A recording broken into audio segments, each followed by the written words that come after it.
Hey guys, this is Chris. Welcome back to my Nerves of Steel challenge. This is part 2, doing the second map. Hope you enjoyed the first video. And we're going to be using the Raven suit once again. You can see on the right it has absolutely no stealth to it. We're not going to be using any gadgets. And we're going to be using the standard goggles, but we won't actually be using them. Of course, the op suits, the torso, gloves, pants, boots, all that's going to be the Raven suit, just to let you know. So we have the classic green on the lights, and then the weapons really don't matter, but I just thought I'd show you the loadout there. Going into the settings, the video and UI, thought I'd show it to you again. Interaction markers are off, scoring feedback's on, auto hide HUD is on, and most importantly the radar is off. I'm putting this in slow motion because the one box that you have to jump over is this one to, of course, progress further in the map. Okay, and I'm putting it back to regular speed, but you can see I have to go extremely slow so he doesn't hear me. And you can see again the pistol tap, what I call the pistol raise, whatever. You can see it go right back down to the ground when he walks away. That's the closer than ever animation that I was talking about. And we're going to do this to every guard. I know the last video I didn't do it to the heavy, we just knocked out the heavy, but this time we're going to wait, get right behind him, wait for the closer than ever animation before we knock him out as well. So another rule that I gave to Steven, I forgot to mention on the other video, is once you get through that chain link gate, you have to close it and you can't go back through it because you have to take another way back to the beginning of the map because you, as I said in the first video, you have to go back to the beginning to complete the challenge. So there I go, I tap the drone guard. And here I'm going to do the bonus objective, which is you can see the drone stops, does its rotation. While it's doing its rotation, you have to sneak up right up on it and then follow it for at least 8 seconds. I think I do it for around 10 seconds before I actually break off the route. So there you go. It's not a real hard objective, but I just thought it'd be something unique to put in there. I know Rodney Bridges, he put a video up, and he really had some interesting videos as well. I thought was pretty cool regarding drones. Go ahead and get the sniper.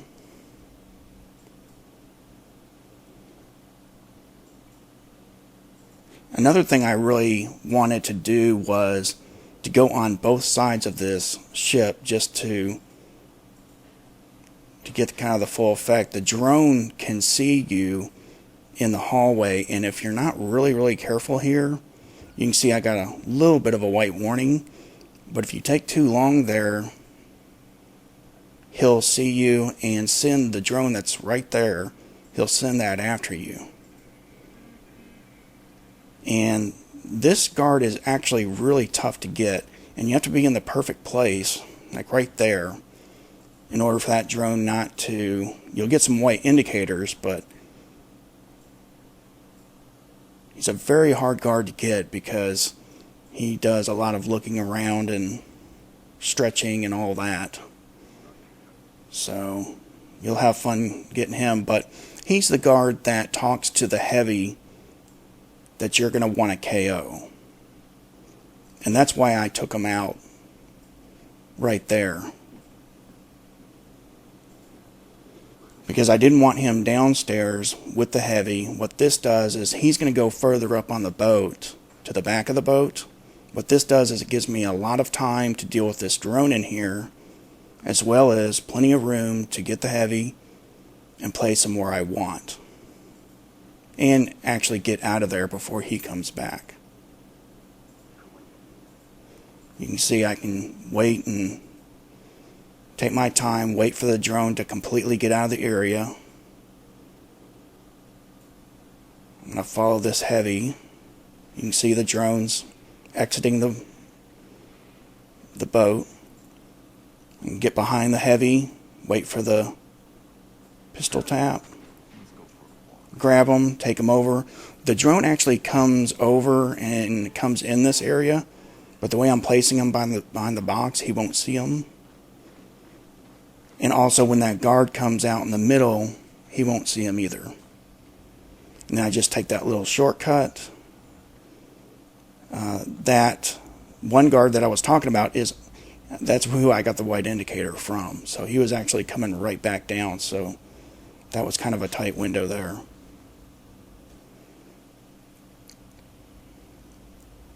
Be real careful when you go up these stairs too. When you're getting these tower guards, this second tower guard is quite temperamental, and I know one time I went too far up the stairs and he did see me. And also, he does like to look around sometimes, so be careful of that. I know that one of my commenters on the last video, I'm always happy to get feedback, and got an interesting comment from somebody new. I've never heard of him. And he was asking why I do these challenges. What's the point of doing them? You know, sure they can be a challenge, but why am I even doing them? I thought it was quite interesting. And to me, I guess number one, I do the basic walkthroughs because I like to. I like to ghost all the levels and to help people out if they're new to stealth, just to kind of, or if they're a panther or they like to play assault, stuff like that, and they want to ghost as a purist, it kind of gives them an opportunity to do that. These extreme challenges are done because really veterans of Splinter Cell, really none of the games, even legacy games, I've put in literally thousands of hours into the series. I love the series. It's my favorite series of all time. Stealth is my favorite genre of all time. And Splinter Cell to me is just the best. And the Legacy series, as much as I love it, presents no challenge anymore because it's kind of one-dimensional. What I mean by that is it relies so much, you're cloaked in darkness the whole time.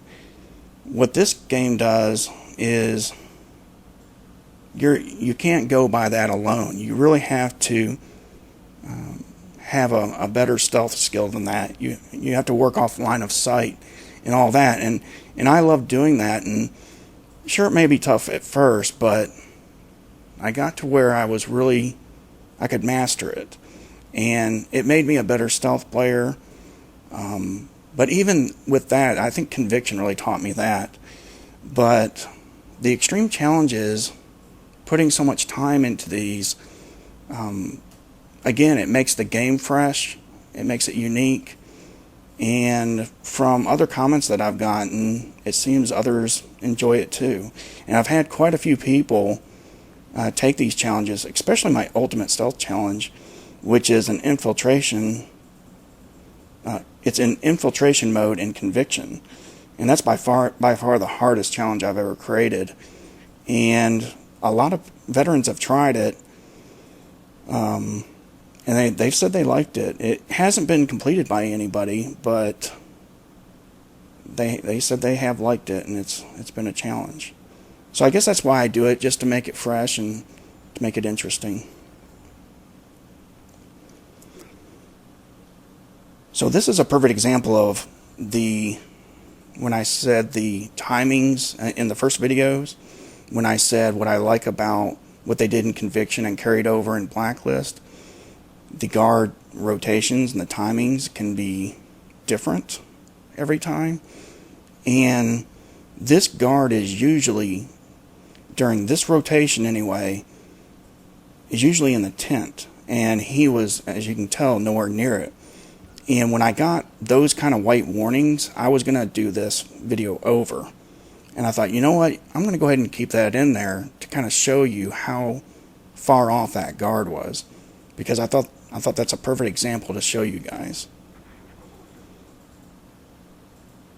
And this guard here, what I really liked about this one here is you got the sniper to deal with, you've got that guard on the right, and then you have this drone to deal with. You can see the drone's going back. And what I thought was really cool is you have to wait till the drone moves away, and that drone just seemed to move so slowly so that I can get behind them, get the pistol tap. And I know I'm using my crossbow. I thought I'd do something a little bit different. I used the pistol on the first map, so I thought I'd change it over to the crossbow. So when I was tapping him, the closer than ever animation. Oh, and that's another funny thing. I thought he turned before this crate, and he didn't. Fortunately, if you rewind it and look, he wasn't looking my way. So, I'm really glad he didn't see me, because I thought there I was going to have to do it over as well. So when you close the gate, and I also told Steven you can't go in the hole in the fence, if you guys know about that, you have to go through those containers, and so that's what I was doing there. What this does is it forces you to deal with this sniper, and to me that sniper is very important to this challenge and this map in general. So you can see the drone is coming right up on me too, and he turns right before he comes to me. He turns over to the left, and I knew it did that, so I knew I was okay. So here I'm going to go over to the containers. Okay, so all we really have to do, we've done all the guards, tapped all the guards, we've KO'd the heavy, we've done the bonus objective of the drone when it does the 360 rotation. We snuck up on it and followed it for at least 8 seconds. So we now just need to get to the beginning of the map, and we will hop over the crate again, but we did not climb up or over anything else besides that crate. So we'll just sneak behind this guard right here. I was able to go a little bit faster here toward the end because he will turn around and go toward that truck. So I want to make sure I got back safely. And so there you go. That's map 2. I just wanted to say thank you so much to the Splinter Cell developer, Blacklist developer, Ubisoft Toronto. Thank you so much for making such a great game.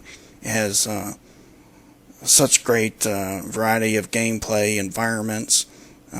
I just love it all. It's so fantastic, and I have a great time. I love the whole series, and I love every game. It brings its own flavor, and I'm a very passionate fan. So keep up the great work, and I very much look forward to the next one. So if you want to go ahead and check out Steven Steele's channel, go ahead and go into YouTube, type in SC space Ghost space Ninja, and you'll see his channel has all kinds of things up there, including Spies vs. Mercs videos. He's got Tomb Raider, Assassin's Creed, Conviction. He even has a playlist created just for my challenges, and you'll see his map 2 of Nerves of Steel challenge. He'll do map 1 here probably within the next week or so. If you want to look for my channel at any time, type in Chris Maker Splinter Cell, and that should bring my channel right up. And I've got a ton of stuff out there, about 83 videos. Has co-op world records, the Perfectionist campaign, Ghost Purist, all kinds of challenges for Conviction and Blacklist, and solo and co-op runs. If you guys enjoyed the video, feel free to share with all your friends, like, comment, and subscribe. Thanks, guys.